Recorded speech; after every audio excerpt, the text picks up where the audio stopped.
ओम शांति। आज का प्रातः क्लास है 4/9/68। बाप बैठ बच्चों को समझाते हैं कि गीता के भगवान ने गीता सुनाई एक बार,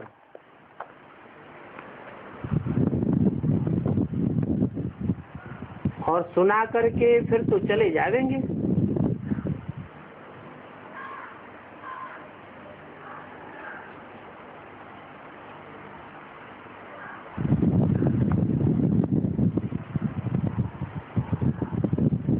अगर कृष्ण ने सुनाई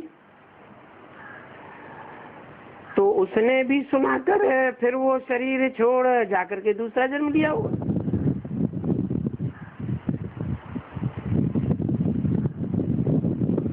बच्चा बना होगा,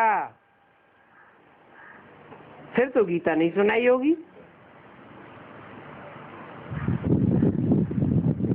अभी तुमको गीता अर्थात गीता का ज्ञान भगवान सुनाए रहे हैं।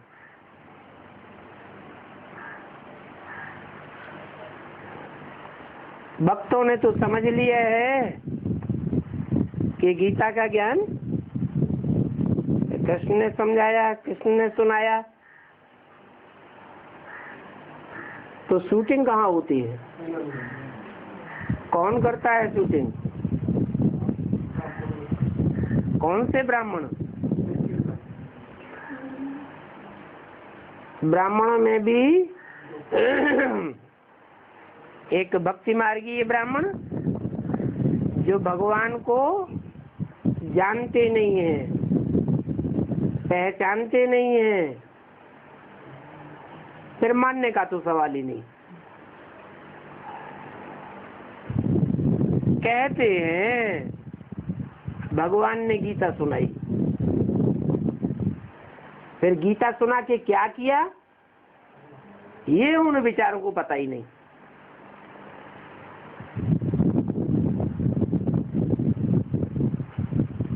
गीता तो है फैमिली प्लानिंग का शास्त्र। इससे बड़ी फैमिली प्लानिंग और तो कब होती नहीं।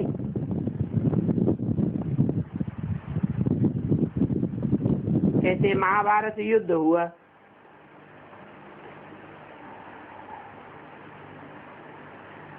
अब उनसे पूछो, उन भक्ति मार्ग वाले ब्राह्मणों से पूछो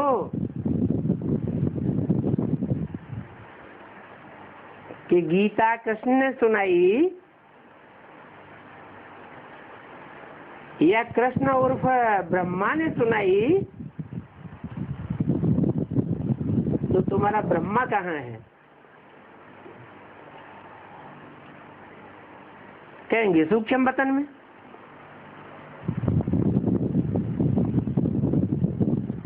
फिर ब्राह्मण भी सूक्ष्म वतन में होंगे,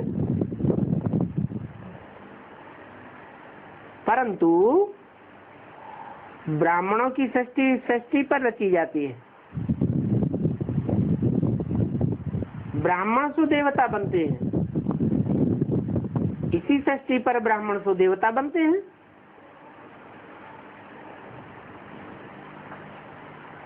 तो भगवान ने आकर के जो नर नारायण को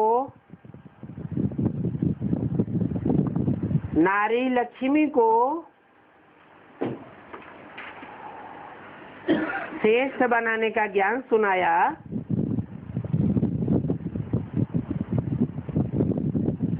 वो क्या कृष्ण ने सुनाया? गाते हैं हे कृष्ण नारायण वासुदेव, समझते नहीं है कि कृष्ण ही नारायण बनता है। तो बनाने वाला कृष्ण, अब बनने वाला भी कृष्ण, ये कैसे हो सकता है? चाहे डॉक्टर हो, चाहे मास्टर हो, चाहे इंजीनियर हो, सिखाने वाला तो चाहिए ना। डॉक्टर की पढ़ाई पढ़ाए बगैर डॉक्टर कैसे बनेगा? तो देवता बनाने वाला चाहिए ना।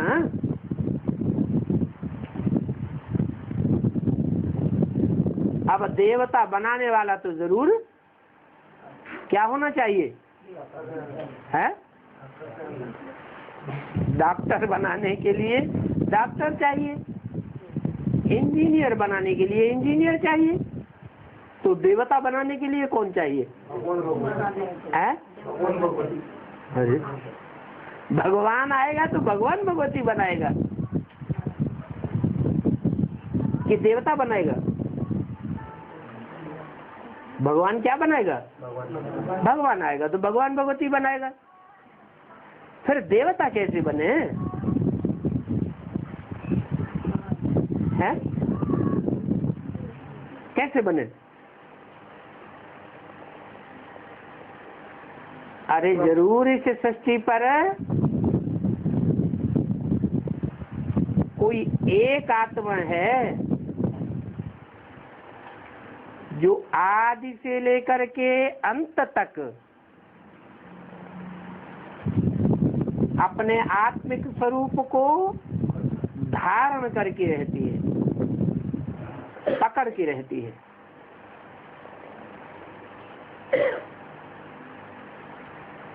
सृष्टि का आदि नर नारायण अर्थात विष्णु, तो आदि सो अंत भी होना चाहिए। वो ब्राह्मण बेचारे नहीं जानते हैं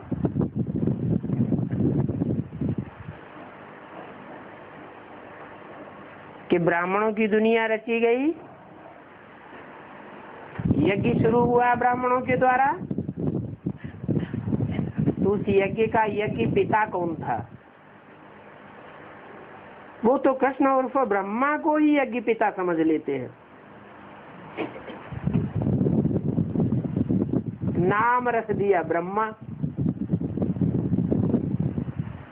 अर्थ क्या हुआ?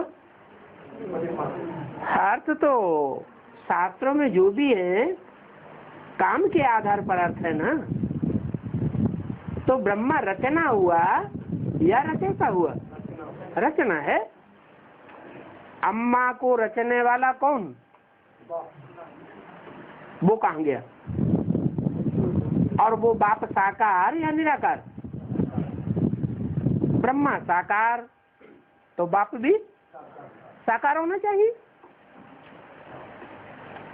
इसलिए मुरली में बोला है कि ब्रह्मा कुमारी ईश्वरीय विश्वविद्यालय लिखना रंग है। क्या लिखो? प्रजापिता ब्रह्मा कुमारी ईश्वरीय विश्वविद्यालय।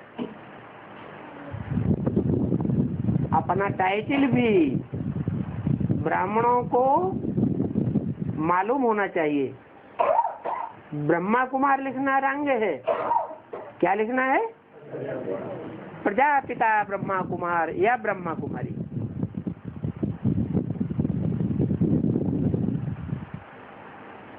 ब्रह्मा है, ब्रह्मा ने बड़ी माँ माने माँ, बड़ी से बड़ी माँ है, तो उसमें बीज डालने वाला कोई बाप भी तो चाहिए ना।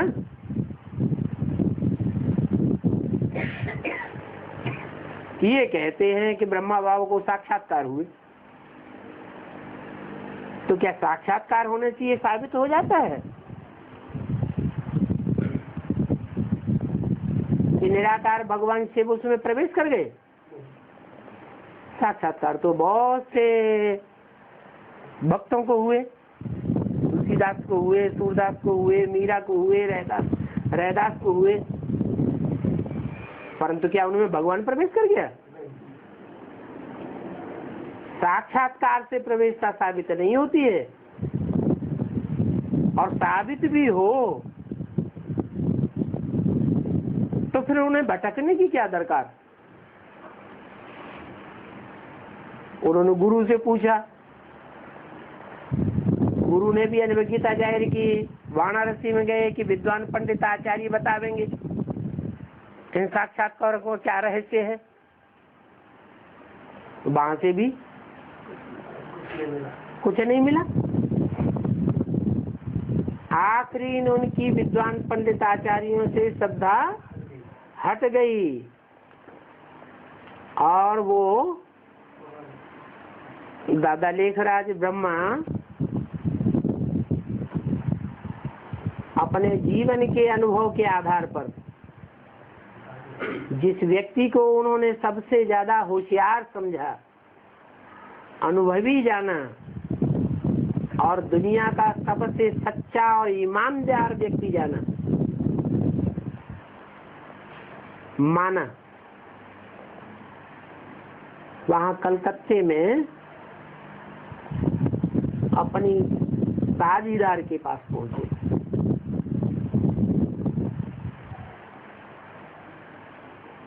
जहां से उनके साक्षात्कारों का रहस्य मिल गया।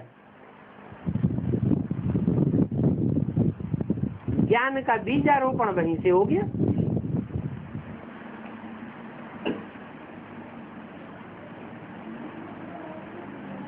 इसलिए जो विद्वान आचार्यों के द्वारा, महर्षियों के द्वारा गीता लिखी हुई है, उसमें भी ये बात आई है कि भगवान ने स्वयं कहा है कि मैं बीज बोने वाला पिता हूँ। भगवान ज्ञान का सागर है, तो ज्ञान का ही बीज बोएगा ना।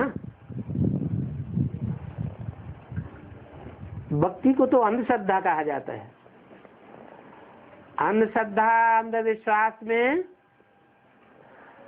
भक्त भागते रहते हैं। कोई जन्म में मंदिर में भागते हैं, फिर दूसरा जन्म लेकर के मस्जिद में भागते हैं, कहीं गुरुद्वारे में भागते हैं, कहीं गिरजाघर में भागते हैं, कहीं तीर्थों में भागते हैं। बुद्धि को ठिकाना मिलता ही नहीं है। इसलिए उस प्रक्रिया का नाम दिया है भक्ति। भागते रहो, भागते रहो, एक जन्म नहीं, जन्म जन्मांतर भागते रहो, ठिकाना फिर भी नहीं मिलता। ज्ञान में भागने करने की बात नहीं है, तीर्थ यात्राएं करने की बात नहीं है। ज्ञान अर्थात जानना, जानकारी को ही ज्ञान कहा जाता है। और सच्चाई की जानकारी को ज्ञान कहा जाएगा या झूठ की जानकारी को ज्ञान कहा जाएगा?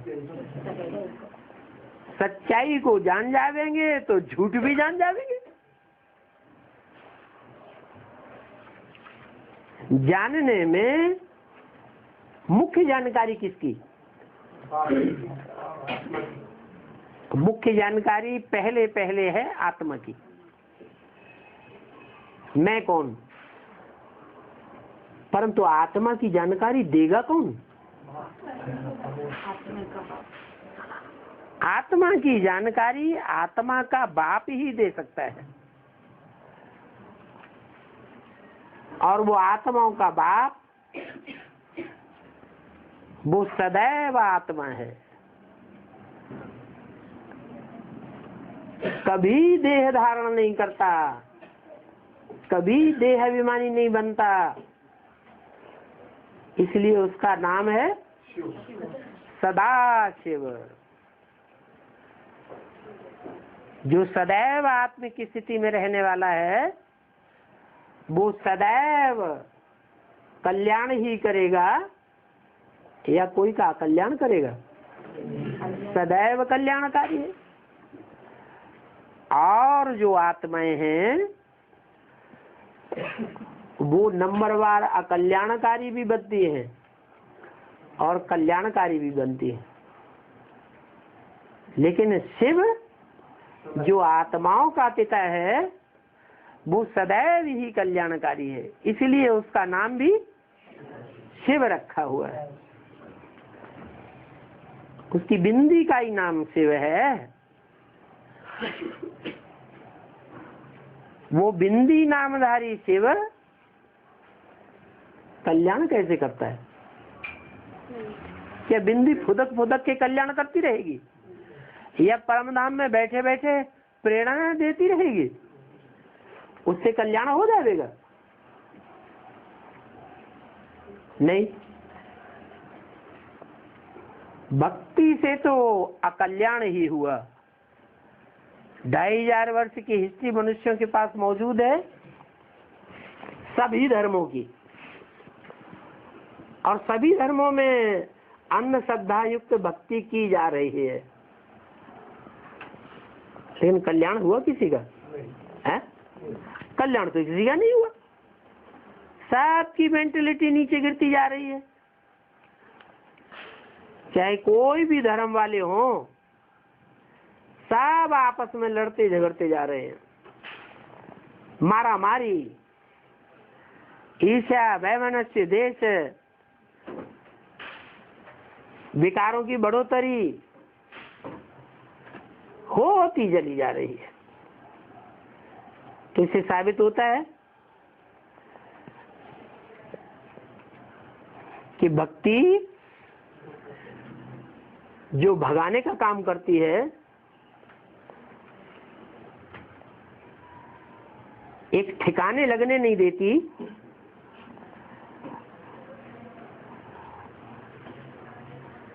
वो भक्ति भगवान के द्वारा नहीं फैलाई जाती। फिर फैलाने वाला कौन है? बनाने वाला कौन है? भक्ति को बढ़ावा देने वाले हैं मनुष्य, जो देह अभिमान में आते हैं। जो भी 500-700 करोड़ मनुष्यों की आत्माएं हैं,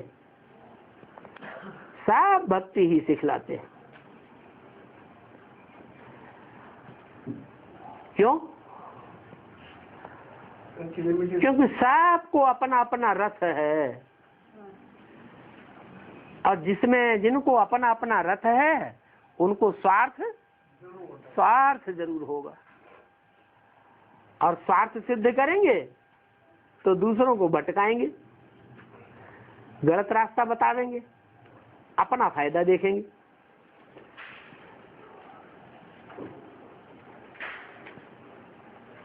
तो 2500 वर्ष से जो भक्ति चली आ रही है,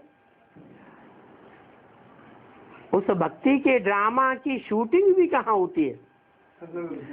ब्राह्मणों की संगम की दुनिया में। कैसे शूटिंग होती है?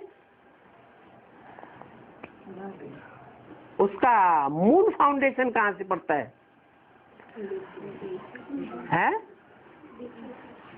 मूल फाउंडेशन पड़ता है ब्रह्मा द्वारा। ब्रह्मा की सोल, जिसे अपने साक्षात्कारों का रहस्य जिस व्यक्तित्व से मिला, उस व्यक्तित्व के महानता को भूल गई और अपने को भगवान समझ बैठी कि मेरे अंदर शिव आता है, मैं शिव हूं, साकार रूप, मैं ही गीता का भगवान हूं। भक्ति मार्ग में तो वो आत्मा रही ना कोई रूप में, जहां जहां जन्म लेती रही। भक्ति मार्ग में तो यही बात चलती रही, गीता का भगवान कृष्ण। तो अनेक जन्मों का वो संस्कार पक्का हुआ पड़ा है उस आत्मा में, क्या कि गीता का भगवान कृष्ण है। बुद्धि में ये बात आई नहीं कि कृष्ण का तो बच्चा रूप पूजा जाता है, बड़ा रूप पूजा नहीं जाता है। जो बच्चा रूप पूजा जाता है, बच्चा बुद्धि होगा या बालिक बुद्धि होगा? बच्चा बुद्धि होगा। और बच्चा बुद्धि ज्ञान सुनाएगा, उसको ईश्वरीय ज्ञान कहा जा सकता है क्या? अरे ईश्वर तो सारी दुनिया का बाप है। हिंदू हो, मुसलमान हो, सिख हो, ईसाई हो, अरे दुनिया के बड़े से बड़े नास्तिक हो, वो भी एक टाइम ऐसा आता है कि वो भी गॉड फादर को मानने के लिए मजबूर हो जाते हैं। तो कहाँ बच्चा बुद्धि का ज्ञान और कहाँ भगवान? छोटे छोटे स्कूल होते हैं, प्राइमरी स्कूल होते हैं, वहां भी पढ़ाई जाती है, लेकिन बच्चा बुद्धियों को पढ़ाई जाती है। ऐसे ही भगवान जी जब इस सृष्टि पर आते हैं तो जो बच्चा बुद्धि आत्माएं हैं उनको उठाते हैं, एकदम भोली भाली। लेकिन अंत तक बच्चा बुद्धि बन करके रहना अच्छा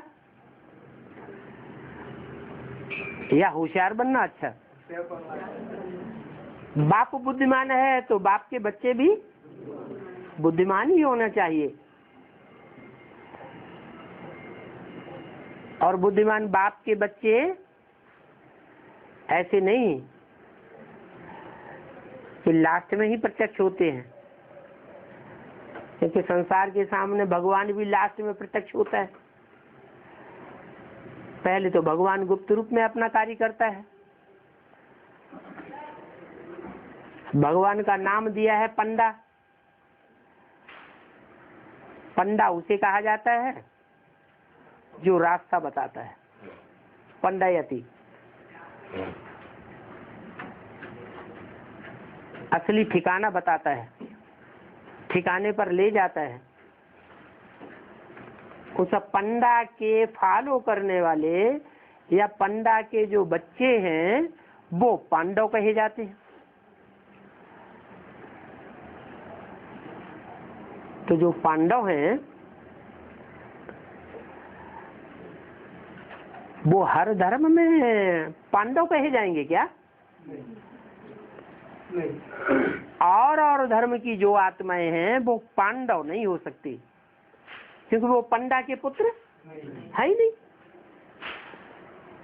जो कन्वर्ट हो गए और धर्मों में चले गए, और भारत की आबादी कम होती रही और देशों की आबादी बढ़ती रही।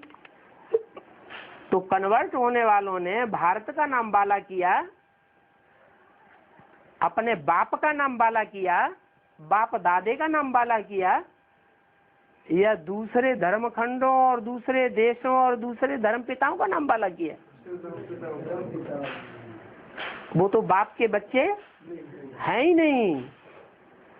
असली बाप के बच्चे तो वो हैं जिनके द्वारा भगवान बाप आकर के नई सृष्टि का फाउंडेशन भी लगाता है और पुरानी दुनिया के जितने भी असत धर्म हैं उनका विनाश कराता है।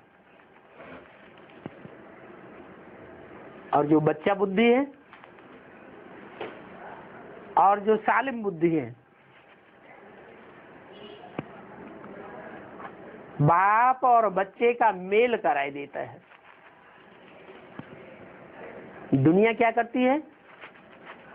दुनिया के धर्म वाले धर्म पिताएं क्या करते हैं? भेद पैदा कर देते हैं। जैसे क्रिश्चियंस आए, क्रिश्चियंस ने भारत में राज्य किया, फिर बहुत हुज्जत हुई तो भारत को छोड़ तो दिया, लेकिन क्या करके गए हैं? दो हिस्से करके चले गए, भेद पैदा कर दिया। ऐसे ही सृष्टि के आदि में जब भगवान बाप आया था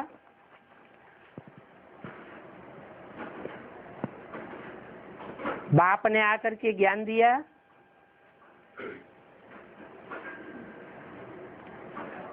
जिसको ज्ञान दिया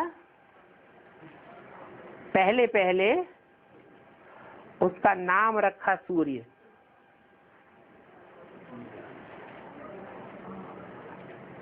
रघु भी कहते हैं। अब सूर्य नाम रखा है तो सूर्य से रोशनी वाला लेने वाला और भी कोई होगा। वो कौन है जिसने सूर्य से पूरी रोशनी ली?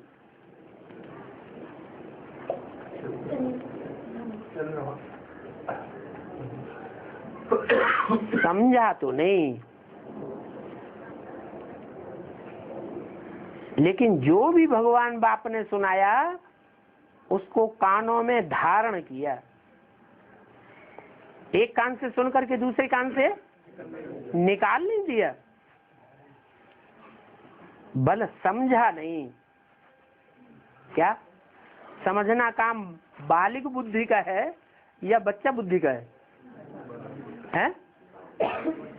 बच्चा बुद्धि का काम समझना नहीं है, समझाना भी नहीं है, लेकिन बच्चा रट तो लेता है।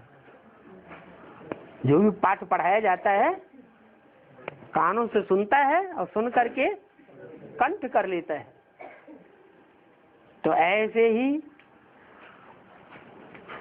भगवान बाप ने जो भी वाणी सुनाई वो ब्रह्मा के कान ने सबसे पहले सुनी और सुन करके उस वाणी को अंदर धारण तो किया, लेकिन बेसमझी से धारण किया या समझ करके धारण किया? बेसमझी से उसी तरह धारण कर लिया जैसे कि बेसिक में प्राइमरी स्कूल के बच्चे दोहों को चौपाइयों को कंठस्थ कर लेते हैं। उनका गहरा अर्थ क्या है वो नहीं जानते। तो ऐसे ही ब्रह्मा बाबा ने भी भगवान बाप ने उनमें प्रवेश होकर के जो ज्ञान सुनाया वो सारा अंदर अंदर धारण तो किया, लेकिन बेसमझी पूर्वक।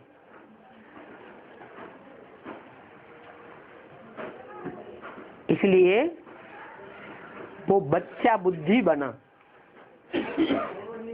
अब शूटिंग पीरियड में जो बच्चा बुद्धि बनेगा, इनोसेंट बच्चा था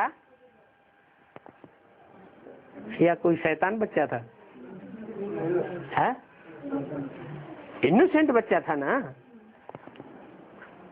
अगर बाप ने कहा कि देवताओं का बड़े से बड़ा गुण है सहन शक्ति, तो सीधा सीधा उस बात को धारण कर लिया या नहीं कर लिया? अपने जीवन में प्रैक्टिकल में ये करके दिखाया कि जितना सहन शक्ति बड़ी माँ का नामधारी ब्रह्मा ने धारण की, उतना दुनिया में कोई मनुष्य मात्र ने ऐसा पार्ट सहन शक्ति का बजा के नहीं दिखाया। तो इनोसेंटली भगवान के वाक्यों को जीवन में धारण तो किया। अब जो यहाँ बच्चा बना, तो जब ब्रॉड ड्रामा शुरू होगा, उस ब्रॉड ड्रामा में पहला पहला बच्चा कौन बनेगा? फिर वही पहला पहला बच्चा बनेगा। तो मनुष्य शक्ति रूपी वृक्ष का पहला पत्ता वो राधा कृष्ण की आत्माएं ही बनती है। परंतु जैसे और धर्म पिताएं आए, धर्म पिताएं तो सतो प्रधान आते हैं या तमो प्रधान आते हैं? ऊपर से सतो प्रधान आते हैं। वो तो जो कुछ सुनाएंगे, जो कुछ बोलेंगे, वो अच्छा ही बोलेंगे या मिक्स करके बोलेंगे? अच्छा ही बोलते। वो धर्म पिताएं जब तक मौजूद रहे सृष्टि पर, तब तक उनका धर्म सतो प्रधान स्टेज में रहा या रजोतम में आ गया? तब तक सतो प्रधान में रहा। और जैसे ही उन्होंने शरीर छोड़ा, उनके फॉलोअर्स ने क्या किया? उनके फॉलोअर्स ने उस ज्ञान को उल्टा पलटा करना स्वार्थ से शुरू कर दिया। गुरु बन करके बैठ गए, अपनी अपनी गद्दियां जमा के बैठ गए।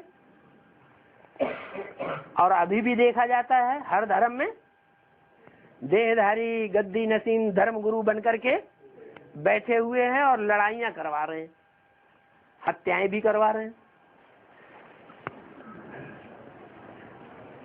ये तो छोटे छोटे धर्म पिताएं और उनके फॉलोअर्स की बात बताई।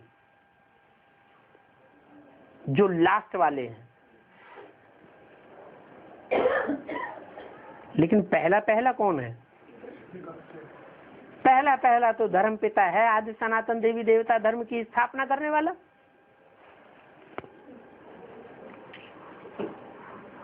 शिव बाबा। शिव बाबा आते हैं तो बच्चा बुद्धि के द्वारा जो ज्ञान सुनाया, जब तक वो ज्ञान सुनाया गया प्रैक्टिकल में ब्राह्मणों की दुनिया में, तब तक तो ब्राह्मण परिवार में ठीक चलता रहा।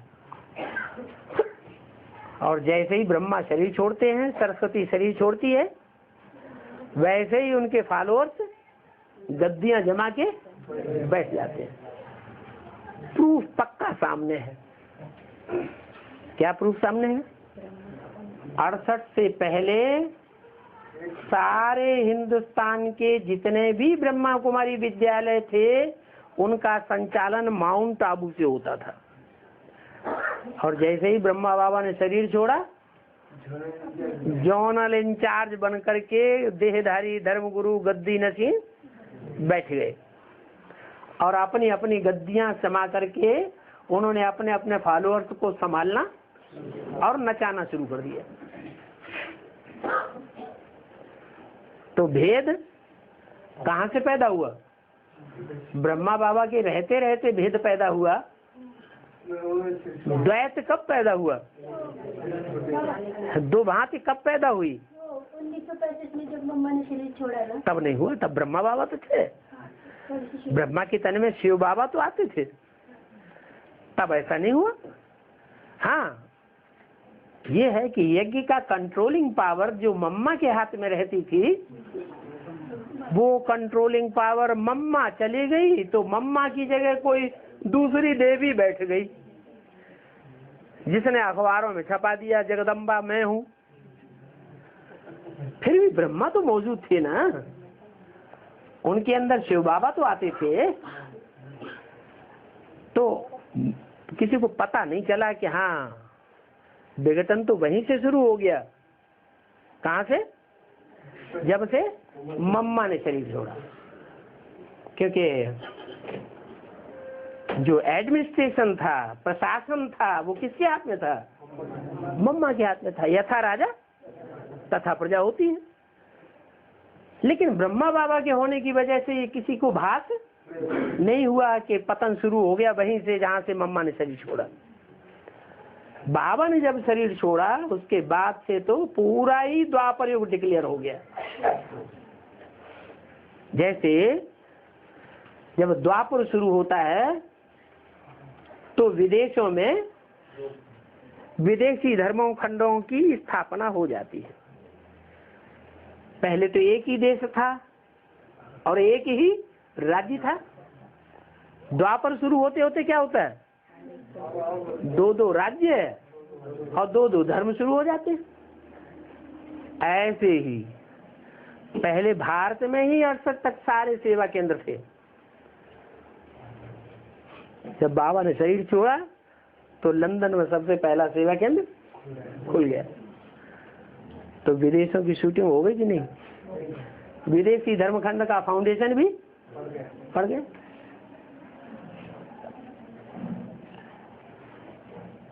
लेकिन ब्रह्मा बाबा की बुद्धि में बच्चा बुद्धि होने की वजह से, जैसे बच्चा हंसवादी होता है, ऐसे ये एक बात पक्की बैठ गई कि मैं गीता का साकार भगवान हूं।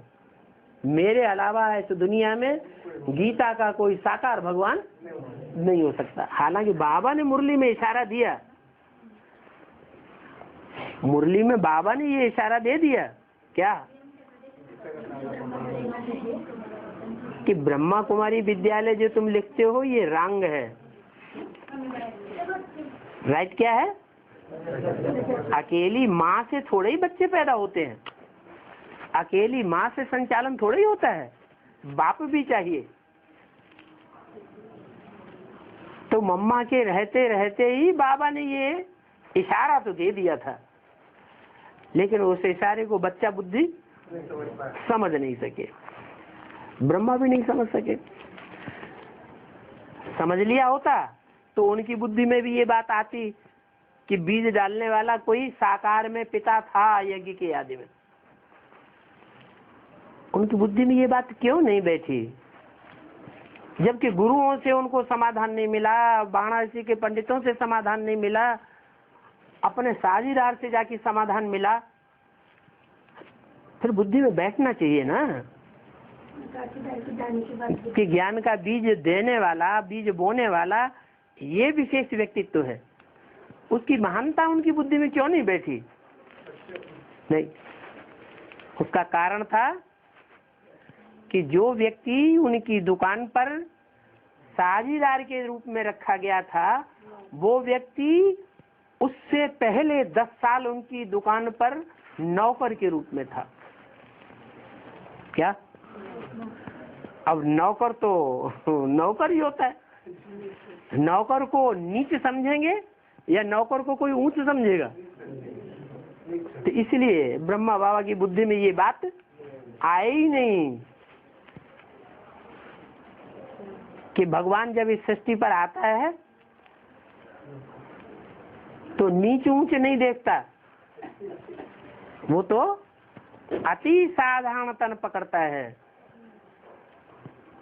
ब्रह्मा बाबा तो अपने नशे में थे, हम इस दुनिया में हीरों के, हिंदुस्तान के बड़े से बड़े व्यापारी हैं, हम तो रईस आदमी हैं,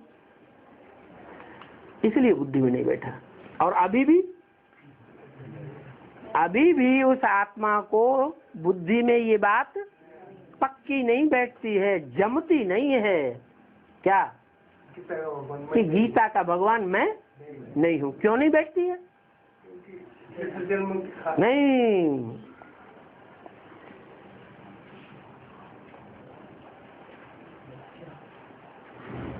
दुनिया में जितने भी लोग हैं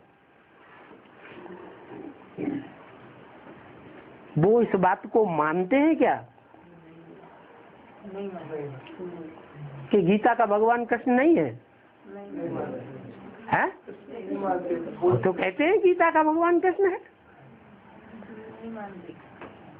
अभी तो ब्रह्मा कुमारियों ने ये पॉइंट उठाना भी बंद कर दिया। पहले ये किताब भी छापी जाती थी, चित्र भी बनाए जाते थे, अभी तो बिल्कुल छम। क्यों ऐसा कर दिया? इसलिए ऐसा कर दिया कि वो बच्चा बुद्धि जो आत्माएं हैं बेसिक में, वो दुनिया के आधार दुनिया को फॉलो करेंगी या ज्ञानी मनुष्य आत्माओं को फॉलो करेंगी। ज्ञानी जो हैं, जो बाप के बच्चे हैं, वो तो अति साधारण निकले हैं।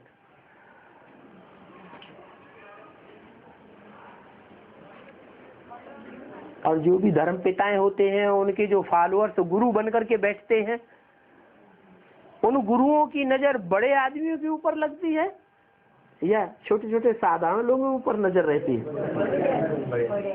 तो यहाँ भी ऐसे ही है। ब्रह्मा ने शरीर छोड़ा तो ब्रह्मा के शरीर की छोड़ने के बाद जो गद्दी नशीन बने, उन गद्दी नशीनों की नजर किसके ऊपर है? बड़े बड़ों के ऊपर है। जब बाबा कहते हैं कि एक बड़े को पकड़ेंगे तो उसके पीछे ढेर आ जाएंगे। अब बाबा तो बेहद में बोलते हैं कि हद में बोलते हैं? बाबा तो बेहद में बोलते हैं। बाबा की दृष्टि देह के ऊपर रहती है, देहधारियों के ऊपर रहती है, कि अनेक जन्म का पार्ट बजाने वाली आत्मा रूपी पाठधारियों के ऊपर रहती है, आत्माओं के ऊपर रहती है। वो तो जानते हैं कि कौन सी ज्योति बिंदु आत्मा है जो इस दुनिया में बड़ा है, और वो कौन सी ज्योति बिंदु आत्माएं हैं जो दुनिया के हिसाब से बड़ी साबित हो जानी चाहिए। और वो भी जानता है कि जो बड़े बच्चे हैं संसार को संभालने वाले, 10 दिग्पाल जिनको कहा जाता है, अष्टदेव कहा जाता है, भगवान उनको अपने सर माथे पर चढ़ा के रखता है। भगवान की दृष्टि तो उन बड़ों के ऊपर रहती है। वो बड़े 8 अगर संगठित हो जाएंगे ब्राह्मणों की दुनिया में, तो नई दुनिया का फाउंडेशन पड़ जाएगा कि नहीं पड़ जाएगा? नई दुनिया का फाउंडेशन पड़ जाएगा। बाबा का काम तो हुआ पड़ा। न कि आज के जो बड़े बड़े मल्टी मिलियनायर्स हैं, बड़े बड़े पूंजीपति हैं, बड़े बड़े कारखानों के मालिक हैं, बड़े बड़े ओहदेदार, राष्ट्रपति, प्राइम मिनिस्टर बने बैठे हैं या बन चुके हैं, उनके ऊपर भगवान की नजर रहेगी क्या? अरे भगवान तो जानता है ये तो आखिरी जन्म की मानी मोचरा लेने वाले हैं, नाम मात्र की राजाई है इनकी। कैसी राजाई है? इंदिरा गांधी प्राइम मिनिस्टर थी, भाषण देने गई, किसी ने जूता मारा तो यूं लगा जाके नाक में ही चोट लग जाए, पत्थर मार दिया। अरे ये कैसी राजाई हुई? बाप तो जानता है ये तो तमो प्रधान समय के राजाएं हैं, ये बड़े आदमी नहीं है भगवान की दृष्टि में। भगवान की दृष्टि में बड़े आदमी कौन है? भगवान की दृष्टि में तो बड़े आदमी वो हैं जो सारी सृष्टि का संचालन करने वाले हैं,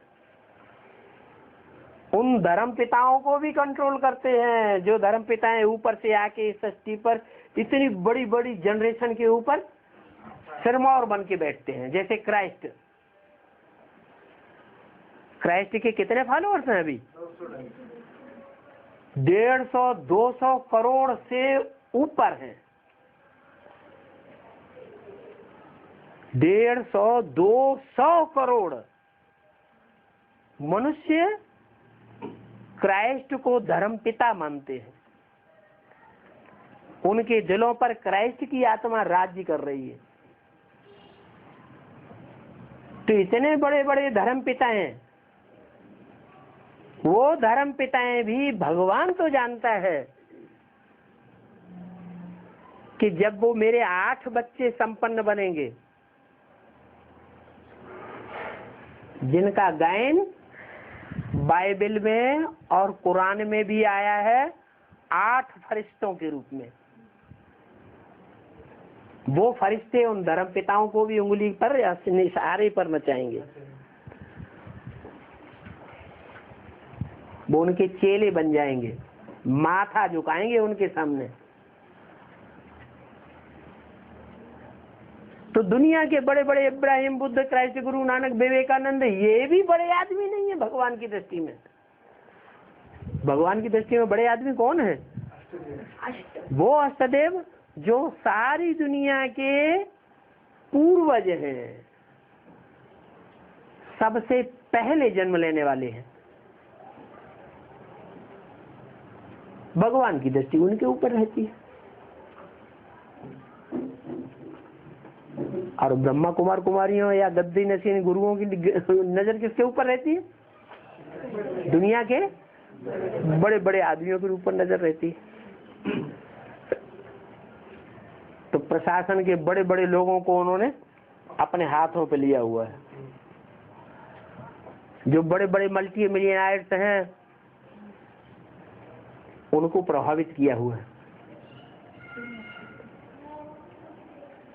बड़े बड़े जो पूंजीपति हैं, धनवान लोग हैं, वो भी किसकी मुट्ठी में है? अभी ब्रह्मा कुमार कुमारियों, बेसिक नॉलेज वालों की मुट्ठी में है। क्यों मुट्ठी में है? क्योंकि धनवानों की जो देवी है, कौन है देवी? लक्ष्मी। वो लक्ष्मी ही उनके घर में पल रही है। किनके घर में? बेसिक वालों के घर में पल रही है।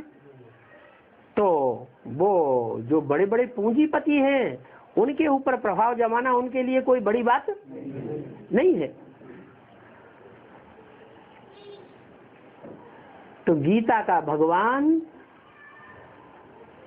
कौन है, ये दुनिया वालों की बुद्धि में तो अभी बैठ ही नहीं सकता। पहले किसकी बुद्धि में बैठाना है? पहले ब्राह्मण समझें, बेसिक की दुनिया में चलने वाले ब्राह्मण इस बात को समझें कि गीता का भगवान पहला पत्ता सृष्टि का नहीं है, पत्ते को भी जन्म देने वाला वो बीज रूप बाप है। पत्ता तो बहुत बाद में आता है। पत्ते से पहले होती हैं टहनियां, टहनियों से पहले होता है तना, तने से पहले होती है जड़ें, और जड़ों से पहले होते हैं बीज अनेक प्रकार के, और उन सब बीजों का होता है फिर एक बाप। हो बाप तो कितना ऊंचा और कितना गुह्य और कितना गुप्त है, वो है गीता का भगवान। वो बीज रूप बाप जब इस सृष्टि पर अपना कार्य करता है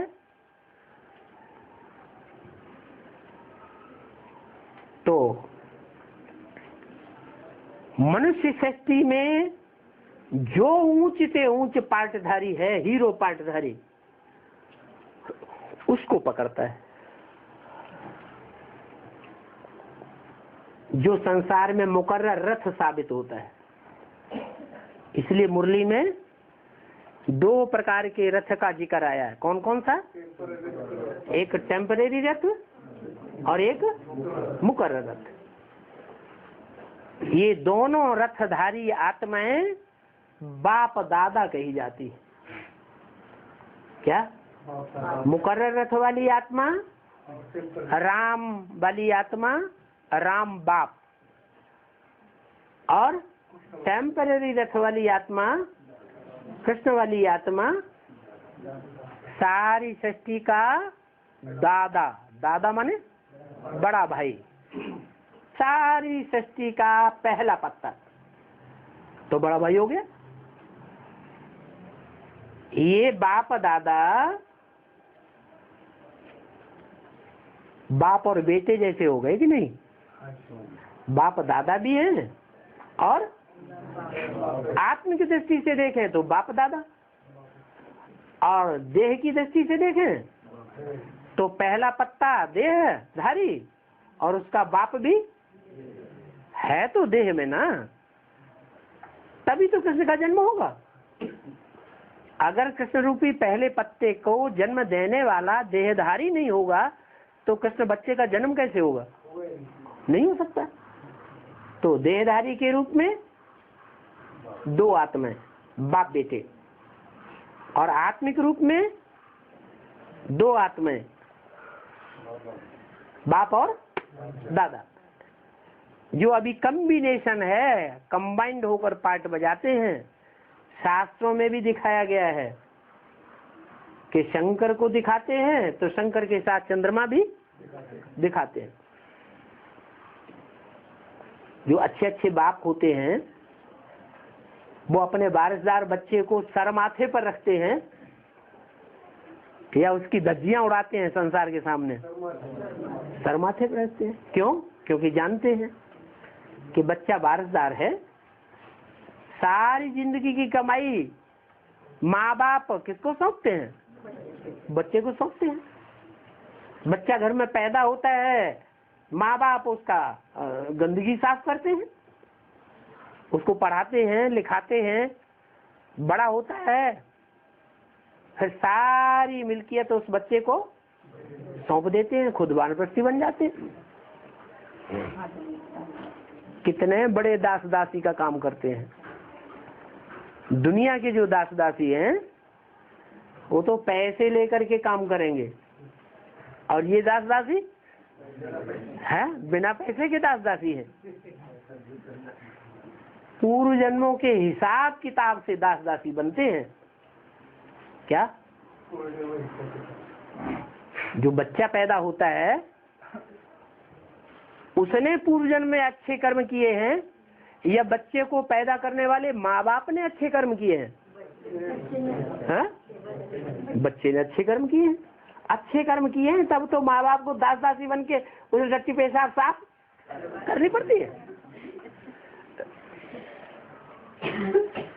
तो कर्मों पर जीत पाई है बच्चों ने, इसलिए बच्चे सर माथे पर।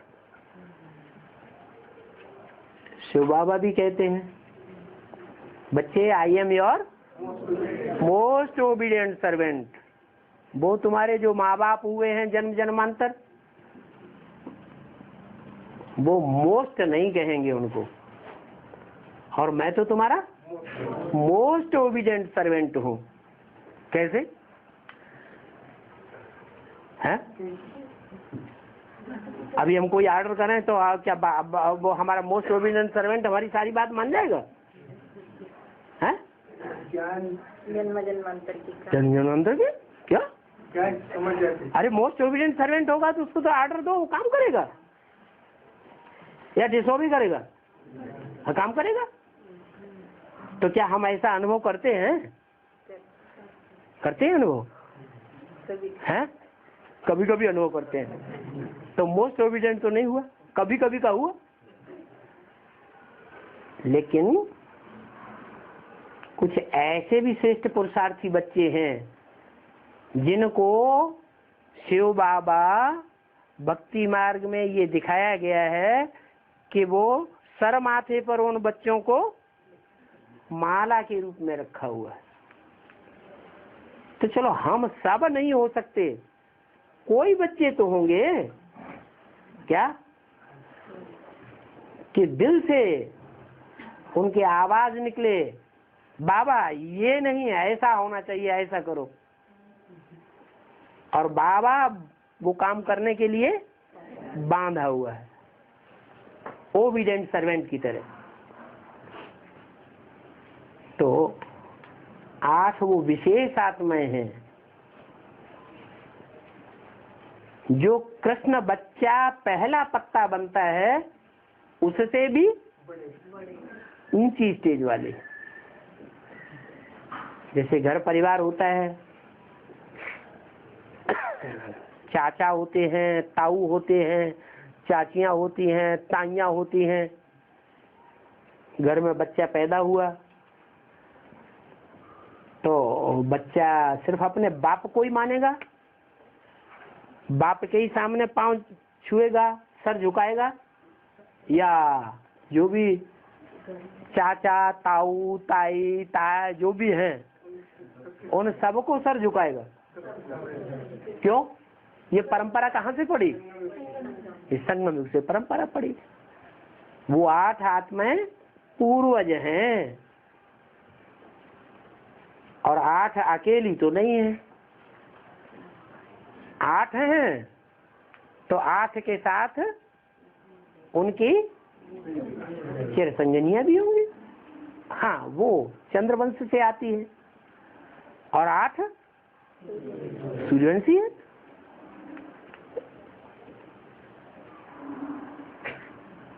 तो कहाँ कृष्ण बच्चा गीता का भगवान बना दिया, और कहाँ कृष्ण बच्चे से पहले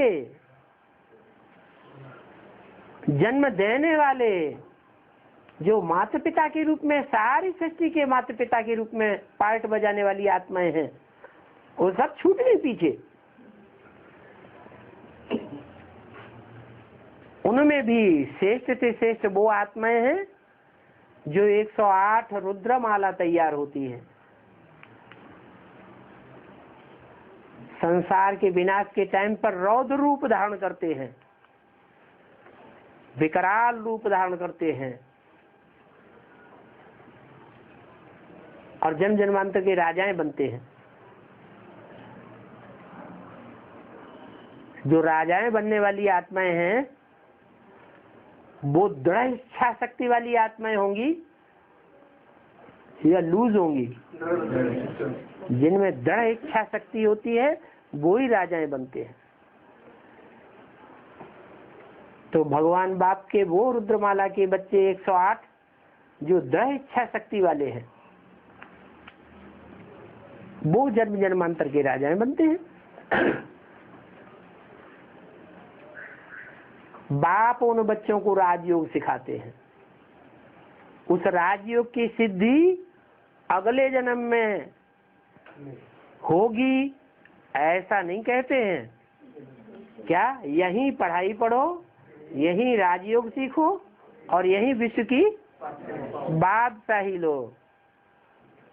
अब जितना राजयोगी बनेंगे, जितना इंद्रियों को कंट्रोल करेंगे, जितना काम को जीतेंगे, उतने जगत जीत बनेंगे।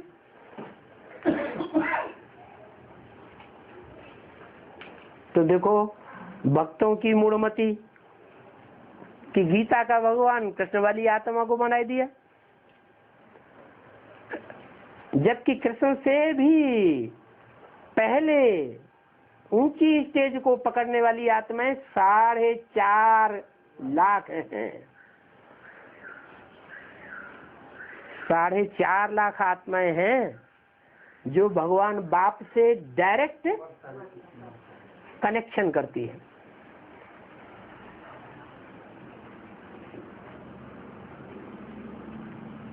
इन आँखों से बाप के पार्ट को देखती है, समझती है, क्योंकि जो पहली जनरेशन है, फर्स्ट पीढ़ी है, उसकी प्रजा की भी कोई खसूसियत होगी या नहीं होगी? क्या विशेषता होगी? हाँ, जो प्रजा वर्ग की जो भी आत्माएं होंगी, 4.5 लाख की अंतिम आत्मा भी होगी तो वो भी ज्ञानी तू आत्मा होगी। भगवान बाप शिव ऊपर से आते हैं, कोई धन संपत्ति सोना चांदी लेकर आते हैं, हीरे जवाहरात लेके आते हैं क्या? क्या देते हैं? ज्ञान ही तो देते हैं। उस ज्ञान की जिन्होंने कदर की, वो भगवान के बच्चे, भगवान भगवती की स्टेज वाले हैं। उनको तो छोड़ दिया भक्तों ने, आज कृष्ण को पकड़ लिया। जो कृष्ण की आत्मा अभी भी इस बात को नहीं समझ रही है कि गीता का भगवान कृष्ण नहीं होता है, गीता का भगवान शिव शंकर भोलेनाथ होता है। अगर शिव समान कृष्ण की आत्मा बन जाए, पहले पहले तो कृष्ण के साथ शिव का नाम जोड़ना चाहिए। 33 करोड़ देवताओं में से कोई देवता का नाम नहीं जोड़ा गया। किसका नाम जोड़ा गया? शंकर का नाम जोड़ा गया। क्यों जोड़ा गया? ये साबित करने के लिए जोड़ा गया कि शिव शंकर ही गीता का भगवान है, जो निराकारी स्टेज को सारी दुनिया के बीच में पहले पहले धारण करता है प्रैक्टिकल जीवन में। वो भगवान निराकार है, निराकारी स्टेज वाला है। निराकारी है तो निर्विकारी है, निर्विकारी है तो निरहंकारी है।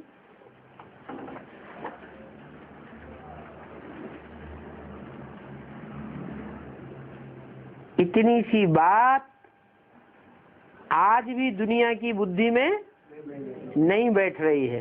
दुनिया की बात बाद में, पहले तो किसकी बुद्धि में बैठना चाहिए? पहले तो ब्रह्मा कुमार कुमारियों की बुद्धि में बैठना चाहिए। इसलिए बाबा ने कहा उनमें से एक एक के ओपिनियन लेते जाओ, बैठा बैठा के, समझा समझा के लिखवाओ कि गीता का भगवान शिव शंकर भोलेनाथ है या गीता का भगवान कृष्ण है। शिव कृष्ण तो नाम भी नहीं लेते हैं। शिव नारायण नाम लेते हैं? नहीं। शिव कृष्ण नाम भी नहीं लेते, शिव ब्रह्मा नाम भी नहीं लेते, शिव विष्णु नाम भी नहीं लेते, शिव जगदम्बा नाम भी नहीं लेते। शिव के साथ अगर जोड़ेंगे तो शिव का जो पहला पहला बच्चा है उसे जोड़ा जाएगा। इसलिए मुरली में बोला, कहते हैं देव देव महादेव।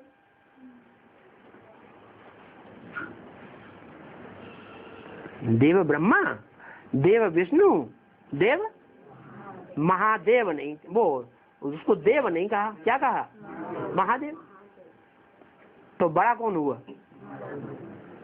बड़ा बच्चा जो है वो तो शंकर ही हुआ ना। और बड़े बच्चे को ही बाप अपना वर्षा देता है। तो शिव बाप के पास क्या वर्षा है? ज्ञान का वर्षा है। इसलिए वो ज्ञान का तीसरा नेत्र किसको दिखाते हैं? शंकर को दिखाते हैं। और शिव नेत्र खड़ा हुआ दिखाया गया है। वो तो सहयोगी नहीं बने ना, काम करके दिखाए ना पूरा। महाकाली का काम क्या है? असुर संहारिणी, असुरों का संहार करके दिखाए, या असुरों को प्यार करके दिखाए? हैं? असुरों को प्यार करके दिखाए तो महत्ता नहीं है। क्या करके दिखाए? जिन बच्चों को अति का प्यार दिया है ब्रह्मा ने, उनसे एक एक से एक एक की 100 गिना के दिखाए। तब जगत के पिता के साथ जगदम्बा है, तब प्रजापिता के साथ ब्रह्मा है। नहीं तो ब्रह्मा भी खारिज और जगदम्बा भी खारिज। अरे पत्नी होती किस लिए? सहयोगी बने के दिखाए। तो बाप का जो विशेष कार्य है उस कार्य में वो सहयोगी नहीं बनती है, सहयोगी बनकर दिखाती है। ये ढेर के ढेर जो इधर उधर पार्टियां बना रहे हैं, इधर उधर धक्के खा रहे हैं, वो सब नई दुनिया में आ जाएंगे। नई दुनिया में आने वाले एक बाप के पक्के बच्चे होंगे या इधर उधर भटकने वाले होंगे? आदि से लेकर के अंत तक एक बाप को मानने वाले होंगे, जो कि झाड़ के चित्र में दिखाया है। क्या दिखाया है? 3 तरह के दिखाए गए हैं। एक है नीचे से लेकर ऊपर तक एक ही तना।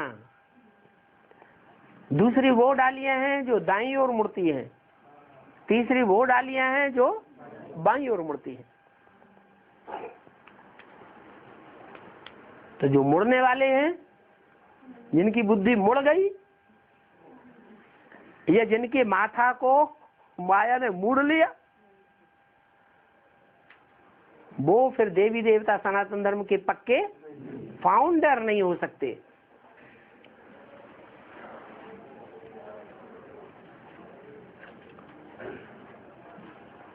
और जब देवी देवता सनातन धर्म के पक्के फाउंडर ही नहीं हो सकते, तो गीता के भगवान को पहचानने वाले भी नहीं होंगे। गीता के भगवान को पहले पहले वो पहचानेंगे जो कभी भी किसी धर्म में कन्वर्ट नहीं हुए, जन्म जन्मांतर के अपने धर्म में पक्के रहने वाले हैं। कहाँ 500-700 करोड़ की दुनिया, और 500-700 करोड़ में से जन्म लेना अलग बात और कन्वर्ट होना अलग बात। जन्म लेना अलग बात, इसलिए कि हमने जहां जन्म लिया, जिसका खाना खाया, जिससे सेवा ली, जिसका खून लिया, वो हमें निभाना नहीं चाहिए है? चाहिए। निभाना चाहिए। तो जहाँ जन्म लिया वहाँ हम नाम बदनाम नहीं होने दें। हाँ, हमारा लगाव लगा हुआ है। जैसे बौद्ध धर्म में कन्वर्ट होने वाले सिद्धार्थ के साथ उसके माँ बाप, उसके दादा दादी का लगाव लग गया था कि मेरा बच्चा देखो विदेश में जाकर के कितनी बड़ी जनरेशन उसने इकट्ठी कर ली और बौद्ध धर्म की स्थापना कर दी। कितना महान बच्चा मेरी कोख से पैदा हुआ। तो मोह तो जाता है ना, है? क्या मोह के आधार पर धर्म को कन्वर्ट कर दे? नहीं किया कन्वर्ट, तो कन्वर्ट नहीं हुए। लेकिन जो मोह लग गया और सारा जीवन वो मोह चलता रहा, तो अंतमते सुगते हो जाती है। तो वो आत्मा अगर तीव्र मोह रहा है तो 1-2 जन्म के बाद ही उनके नजदीक पहुंच जाएगा। अगर धीमा धीमा मोह रहा है तो हो सकता है 200-400 वर्ष के बाद वहां कन्वर्ट हो जाए, वहां जाके जन्म लेगा। वो जन्म लेना कोई कन्वर्ट होना नहीं कहा जाता है।